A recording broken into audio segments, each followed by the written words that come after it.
Hola y bienvenidos a este tema número 7 del viaje espiritual, el camino al Padre. Tema titulado La Iglesia del Nuevo Testamento. Con este tema concluimos este maravilloso viaje espiritual, donde hemos conocido desde cero la voluntad de Dios, hasta ser discípulos verdaderos de Cristo, hijos de Dios y miembros de esta preciosa iglesia. Por eso, al decir la iglesia del Nuevo Testamento, me estoy refiriendo a la iglesia que Cristo prometió edificar cuando dijo: edificaré mi iglesia. Mateo capítulo 16, versículo 18. Noten, edificaré mi iglesia, dijo el Señor. Esto significa que Cristo edificó su iglesia como Él la quería, no como los hombres la querían, no bajo los estatutos y pensamientos de los hombres, sino bajo su voluntad, su deseo. Así que si queremos conocer acerca de la verdadera iglesia, debemos aceptar lo que Cristo nos ha dicho en el Nuevo Testamento acerca de su iglesia. Como es su iglesia en el Nuevo Testamento, es su verdadera iglesia que perdura hasta ahora. La iglesia del Nuevo Testamento. Entonces, el Nuevo Testamento es el único documento confiable para conocer todos los detalles acerca de la iglesia que Cristo edificó. Noten lo que dice Jesús en Mateo capítulo 28, versículos 19 al 20. Por tanto, id y haced discípulos a todas las naciones, bautizándolos en el nombre del Padre y del Hijo y del Espíritu Santo. Y aquí está la clave: enseñándoles que guarden todas las cosas que os he mandado. Entonces, vemos aquí que Cristo entregó a los apóstoles todo de lo que debemos saber acerca de su iglesia. En Hechos capítulo 2, versículos 41, hablando de aquellos que fueron bautizados para ser parte de esta iglesia por vez primera, dice la palabra del Señor: así que los que recibieron su palabra fueron bautizados, y se añadieron aquel día como 3,000 personas. Y noten la clave: y perseveraban en la doctrina de los apóstoles. Estos que comenzaron la iglesia de Cristo perseveraban en la doctrina de los apóstoles, porque Cristo había dado a los apóstoles todas las cosas que debemos guardar, que son todos los detalles acerca de la iglesia que Cristo prometió edificar. En segunda carta a los Tesalonicenses, capítulo 2, versículo 15, dice: así que, hermanos, estad firmes y retened la doctrina que habéis aprendido, sea por palabra o por carta nuestra. Hoy entonces tenemos la doctrina de los apóstoles, que es la doctrina de Cristo revelada en cartas, para que podamos, como hermanos, miembros de la iglesia de Cristo, estar firmes, reteniendo aquella doctrina que ellos enseñaron. Teniendo en cuenta esto, quiero que miremos detalles acerca de la palabra iglesia, que viene de este término griego eclesía, que significa literalmente llamar fuera, es decir, o concretamente, reunión, congregación, asamblea. Pero quedémonos con lo que está en amarillo: llamar fuera, reunión, congregación, asamblea. La iglesia de Cristo es, pues, la congregación de los llamados fuera del mundo para servir a Dios.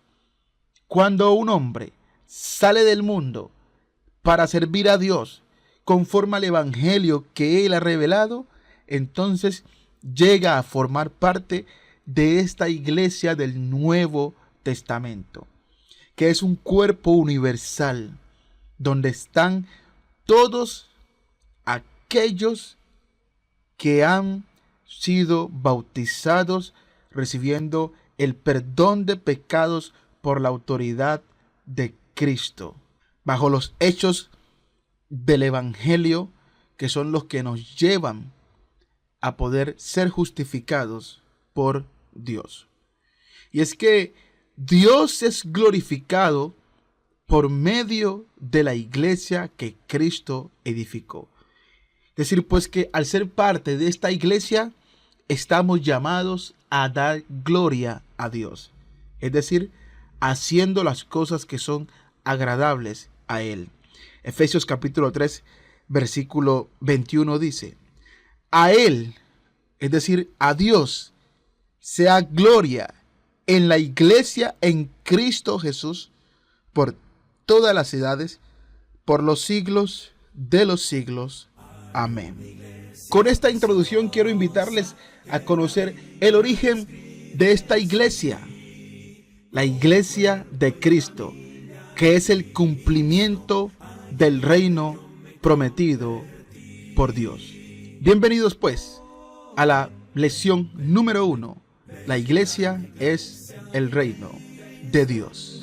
En donde seas feliz, otro sitio nunca encontrarás, cual la iglesia de Cristo el Señor. Comencemos este estudio definiendo lo que es un reino. Dice el diccionario Clave: un reino es un estado o territorio y conjunto de sus habitantes sobre los que ejerce funciones un rey. He resaltado 4 elementos importantes que aparecen en esta definición, que son territorio, habitantes, funciones y rey. Vamos a ver cómo en la iglesia de Cristo se cumplen estos elementos, dándonos a entender su característica de reino, y que es el reino de Dios. Pero antes quiero que entendamos que Padre, Hijo y Espíritu Santo gobiernan el mismo reino celestial. Entonces, en el reino de Dios, que vamos a ver que es la iglesia, la de Cristo, existen unos dirigentes que son la deidad, Dios, Padre, Hijo y Espíritu Santo. Es decir, que todo lo que gobierna ese reino ha sido revelado por la divinidad, por el Padre, por el Hijo y el Espíritu Santo.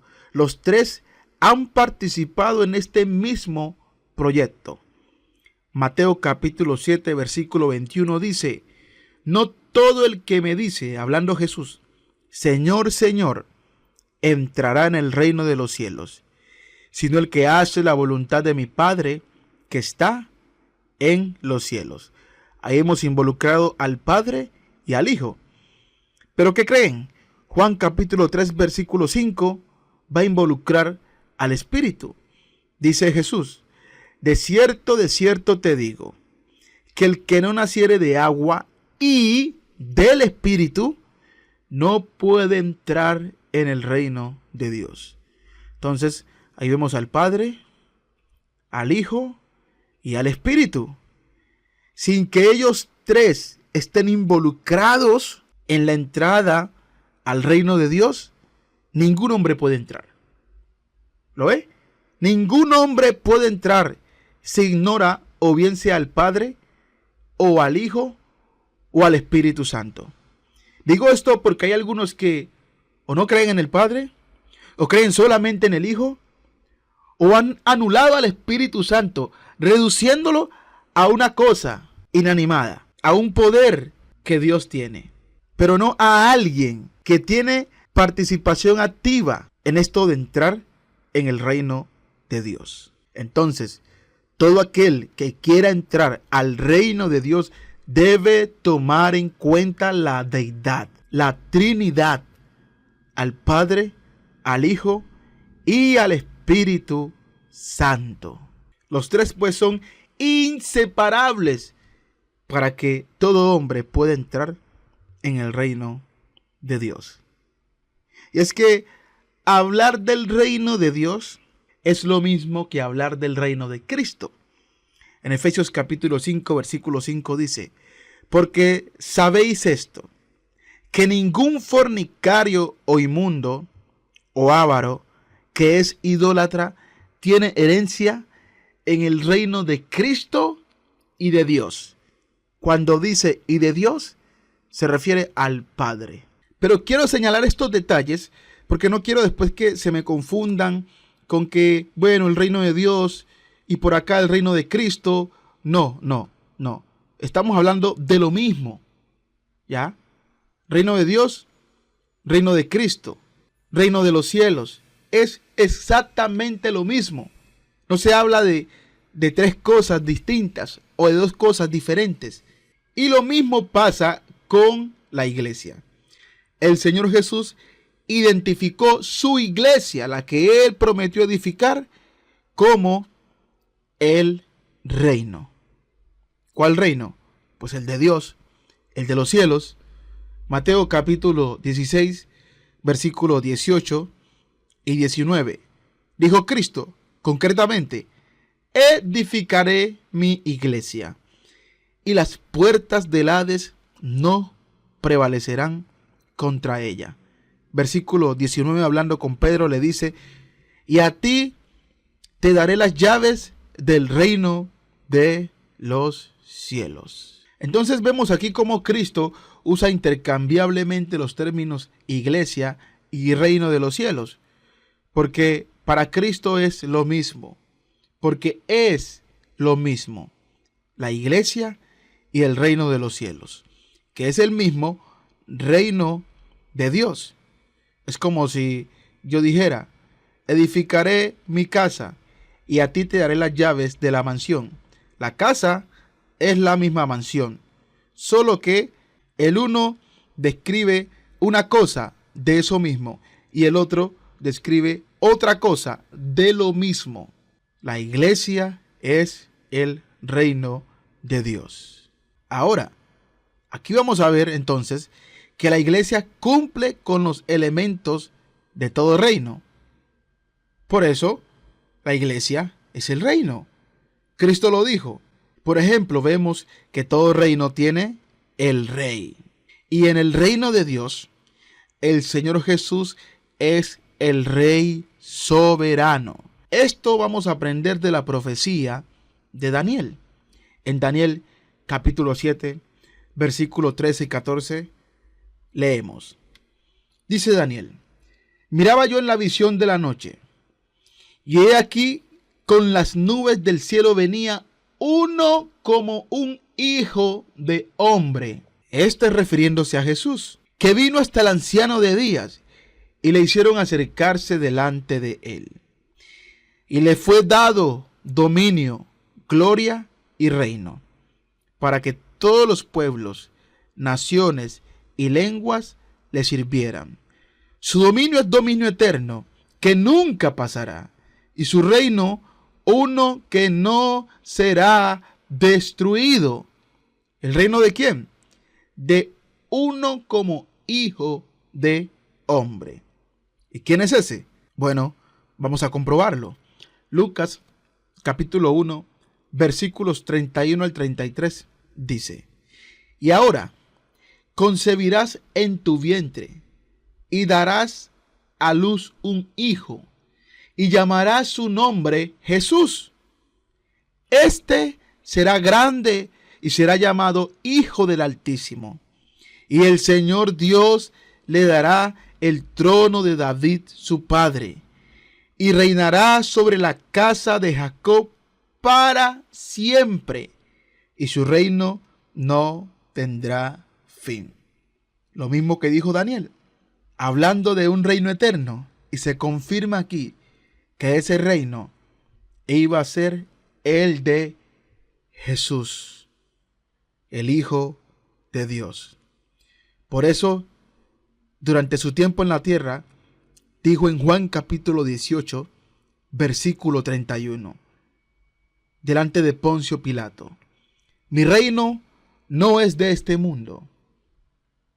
¿Tiene un reino? Sí, pero no de este mundo. Si mi reino fuera de este mundo, mis servidores pelearían para que yo no fuera entregado a los judíos. Pero mi reino no es de aquí. Lo que quiso decir el Señor es que su reino no es de naturaleza terrenal. No se comporta terrenalmente. No pelea con las armas de la carne, sino que es espiritual. Y el Señor Jesús en ese reino reina ahora y seguirá reinando hasta que la muerte ya no exista más. En 1 Corintios capítulo 15, versículos 23 al 26 dice: pero cada uno en su debido orden, hablando de la resurrección. Cristo las primicias, el primero que resucitó. Luego los que son de Cristo en su venida. Luego el fin, cuando entregue el reino al Dios y Padre.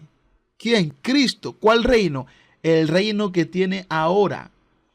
Cuando haya suprimido todo dominio, toda autoridad y potencia. Porque es preciso, noten, que Él reine, tiempo presente, hasta que haya puesto a todos sus enemigos debajo de sus pies. Y el postrer o el último enemigo que será destruido es la muerte. Y para nadie es una sorpresa que la muerte sigue dominando a los hombres. La muerte sigue existiendo.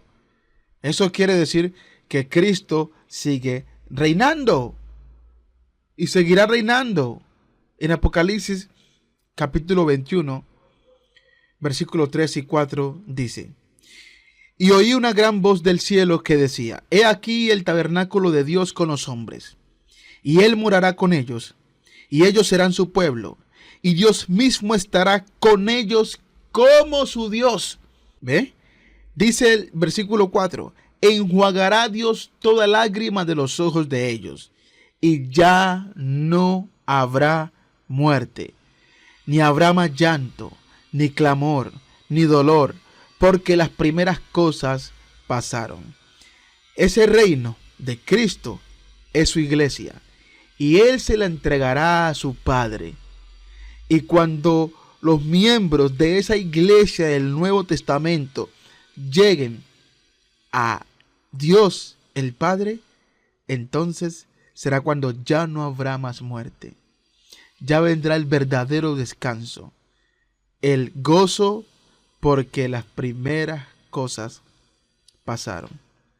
Pero quiero que tengamos bien presente: la iglesia tiene un rey, y que es Jesucristo, como todo reino. Pero también la iglesia tiene una ley, como todo reino tiene una ley. Y en el reino de Dios, la palabra de Cristo es la ley de justicia, la ley que imparte justicia para que las cosas funcionen como debe ser. Lucas capítulo 8 versículo 11 dice: esta es pues la parábola. La semilla es la palabra de Dios. Ahora, cuando Lucas dijo aquí que la semilla es la palabra de Dios, esa palabra de Dios se refiere a la palabra del reino, porque la palabra de Dios es la misma palabra del reino. Hablando Mateo de la misma parábola, en Mateo capítulo 13, versículo 18 al 19, explicándole el Señor a sus discípulos, les dice en el verso 18: oíd pues vosotros la parábola del sembrador. Cuando alguno oye, ¿qué cosa? La palabra del reino. Entonces, por un lado, Lucas dice que esa palabra o esa semilla es la palabra de Dios. Y por otro lado, Mateo nos enseña que es la misma palabra del reino. Entonces, Cristo para gobernar usa su palabra, la palabra de Dios, la palabra del reino, que es el evangelio predicado por los apóstoles, su doctrina para gobernar e impartir justicia dentro de su iglesia, dentro de su reino. Reino que se encuentra en un territorio. Por eso la iglesia tiene un territorio. Y en el reino de Dios, este mundo es el territorio, noten, temporal de los servidores de Cristo. El reino de Cristo está ahora. Y está en este mundo. Sí, en este mundo lleno de maldad, de oscuridad, pero precisamente están sirviendo a Dios. Esta no es su morada final, sino que están temporalmente, porque algún día, como ya vimos, serán entregados a Dios el Padre. En Marcos capítulo 16, versículo 15, les dice el Señor a sus apóstoles, y les dijo: id por todo el mundo y predicad el evangelio a toda criatura. El evangelio de Cristo opera pues como su ley, y fue mandada a predicar ¿por dónde? Por todo el mundo. Entonces, cada vez que el evangelio llega al corazón de los hombres, ¿qué hace? Les añade al reino de Cristo. ¿Ve? Porque el evangelio de Jesús es el mismo evangelio del reino. Vamos a ver en Hechos capítulo 8, versículo 12. Pero cuando creyeron a Felipe, que anunciaba el evangelio del reino de Dios, se bautizaban hombres y mujeres. ¿Vemos? Clarito. El evangelio que Cristo mandó a predicar, no en el cielo, sino en este mundo, es el evangelio del reino de Dios. Y cuando los hombres lo obedecen siendo bautizados, hombres y mujeres, llegan a formar parte del reino de Cristo. Y esas personas están aquí en la tierra, pero esta no va a ser su morada final. Están aquí simplemente para servir a Dios, para hacer que ese reino crezca, que esa iglesia se edifique. Entonces, se sigue que los súbditos, que es el cuarto elemento de todo reino, los súbditos en el reino de Dios son los cristianos. Los cristianos son los súbditos del Rey Jesús. Proverbios capítulo 14, versículo 28 dice: gloria del rey es gobernar a muchos. Un príncipe sin súbditos está arruinado. Claro, si Cristo no tuviera quien gobernar, pues ¿qué clase de rey sería? En Colosenses capítulo 1, versículo 13, dice: Él, hablando de Dios, nos libró del dominio de la oscuridad y nos trasladó al reino de su amado Hijo. Pablo le escribe a los tesalonicenses hace como 2000 años, incluyéndose él, diciendo que Dios los había librado del dominio de la oscuridad, dándonos a entender que todo aquel que no hace parte del reino de Cristo, bueno, no es que no pase nada con él, hace parte del reino de la oscuridad.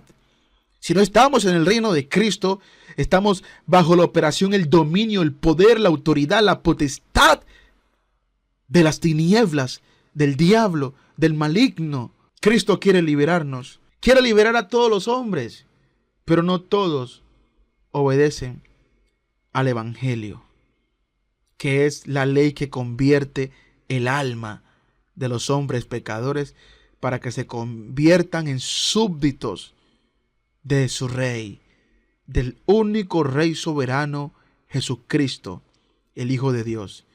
En Apocalipsis capítulo 1, del 5 al 6, dice: y de Jesucristo el testigo fiel, el primogénito de los muertos y el soberano de los reyes de la tierra. ¿Ve?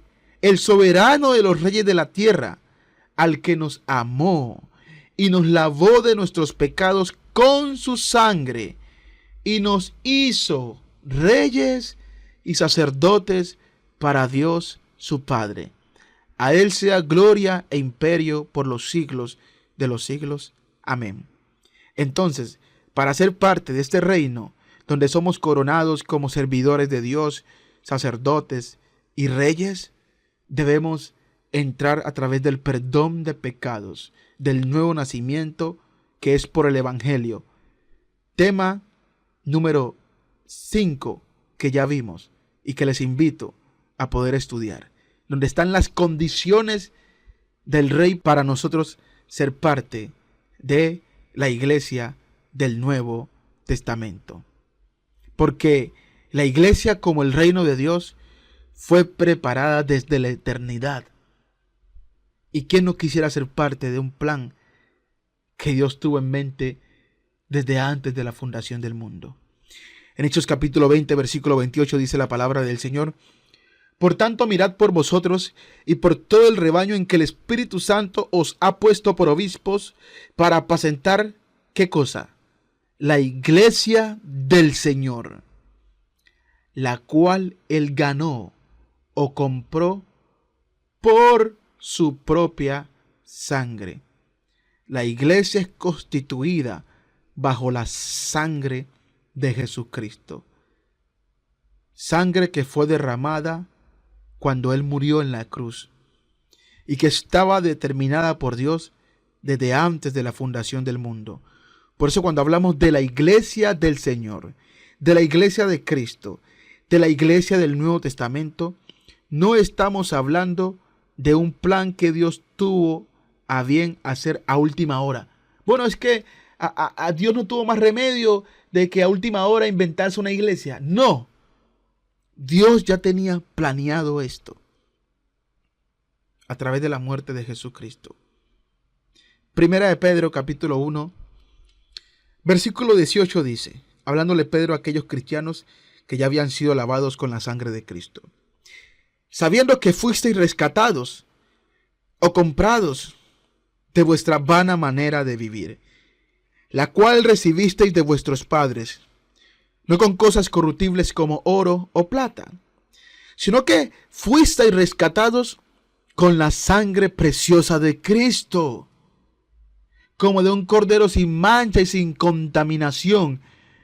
Noten, ya destinado desde antes de la fundación del mundo, pero manifestado en los postreros o últimos tiempos por amor de vosotros. Dios tuvo en mente desde la eternidad, ¿ya?, derramar la sangre de Cristo para edificar una iglesia, un reino eterno. Como lo dice en Mateo capítulo 25, versículo 34. Entonces el Rey, hablando de sí mismo Jesús, dirá a los de su derecha: venid, benditos de mi Padre, heredad el reino preparado para vosotros desde la fundación del mundo.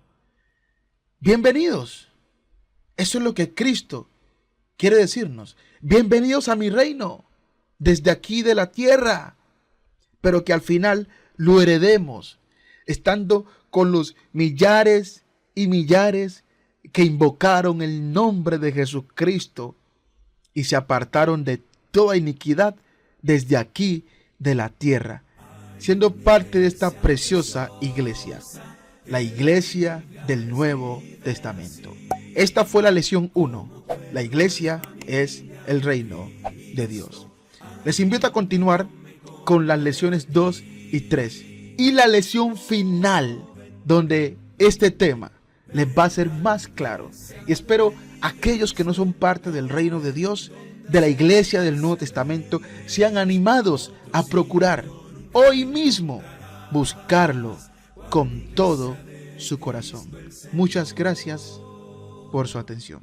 Que Dios les bendiga. La iglesia de Cristo, no desvíes más tu corazón. El dolor que te causa la ausencia es por falta de esa comunión.